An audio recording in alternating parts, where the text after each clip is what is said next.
Look, this is like, this is how big Jesus is at this point.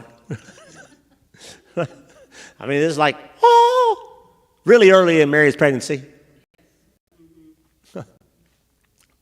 Jesus is this big.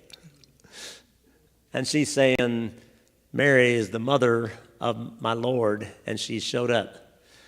Verse number 44, Jesus was this big. and Elizabeth's acknowledging that. For lo, as soon as the voice of the salutation sounded in my ears, the babe leaped in my womb for joy. John the Baptist is leaping for joy. Right. As soon as Mary speaks. You know, my wife had this book that she read the entire time that she was pregnant with Jonathan, and the book was called Sleepy Time Bunny. I don't know why she picked that book up or who told her about it, but just this little children's book, Sleepy Time Bunny. She would read that book every day out loud while she's pregnant.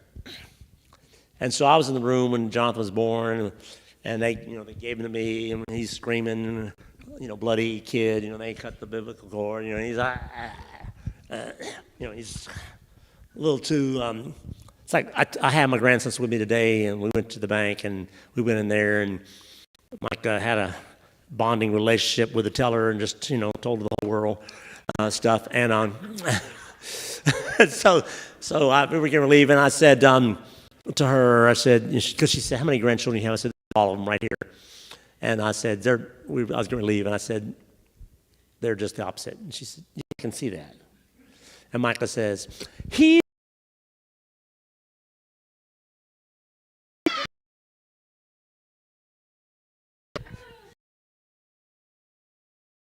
goes, oh. So John's over here in utero having the celebration, jumping, leaping, right? So anyway, when Jonathan's born, he's born, and he's doing the whole screaming thing and everything. And so they finally clean him up, and do all that stuff they do. And they came over and they handed him to my wife, and he's, and she says, by this time she knew the book by heart. And she says, Sleepy Time Bunny, and he turns his head and looks at her and stops crying. And she recites this book that she had read to him every day. Wow. There's a witness. I didn't make up any of this stuff. Everything I've told you is true. She was there. So, they tell me, you're the nurse, that hearing is one of those first things that develops in a baby in the uterus. And so, my wife had read this, you read out loud, child, they hear your voice, talk to them, hear your voice. So, dude's in utero, but he's like,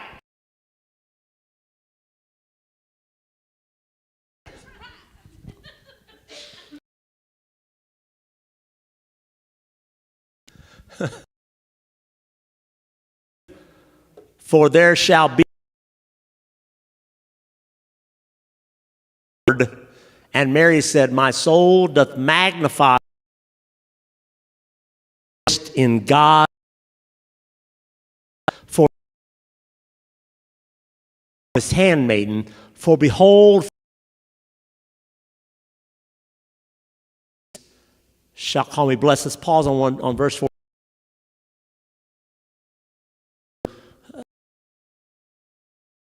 God,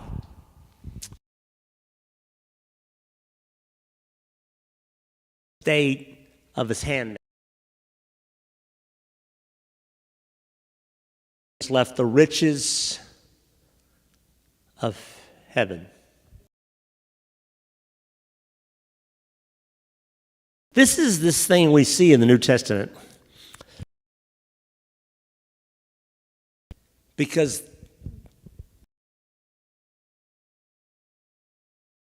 something. God sees.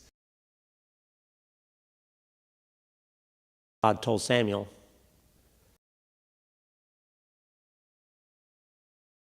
People are impressed with the outward appearance. People are impressed with charm and debonair.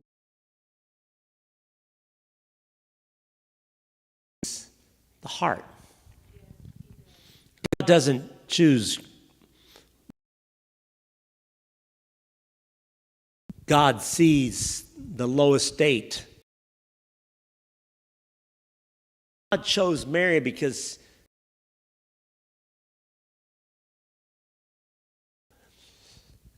who wasn't rich. Families didn't come from the state of his handmaiden.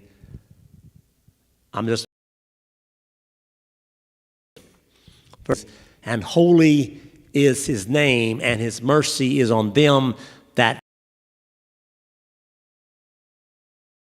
In verse 50, the mercy is on them that fear him. Of God, mercy of God is on them. Proper awe, proper reverence, proper respect. That's the person who receives mercy. Jesus said, obtain mercy. And what he's talking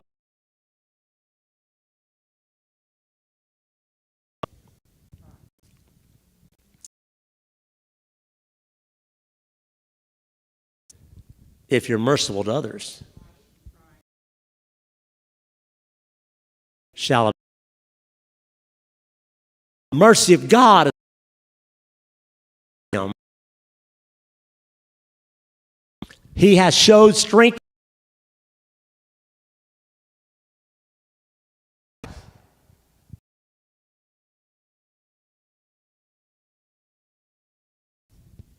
See, pride is all about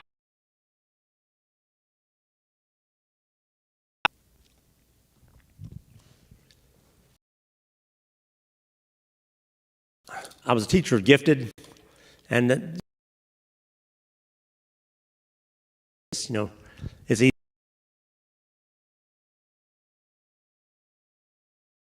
That was a bunch of rich kids, and then it was a brain drain from the entire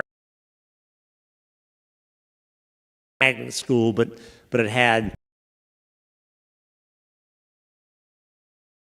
from other places could opt to come to us for these academic programs. All these students from leave and drive and get there and come to George Washington High School.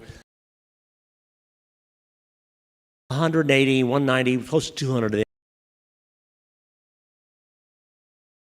Been like 20.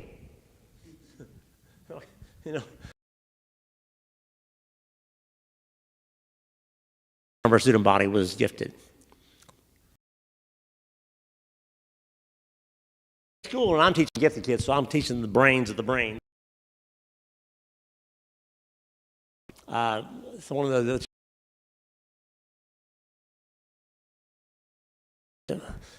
you do realize this is an elitist school.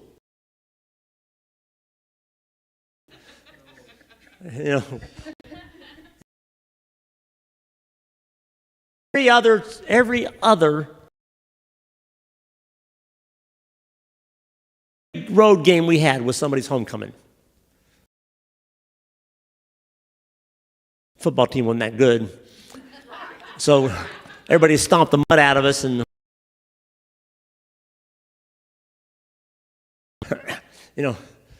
and part of the problem was that our kids were egotistical. Do terrible things. So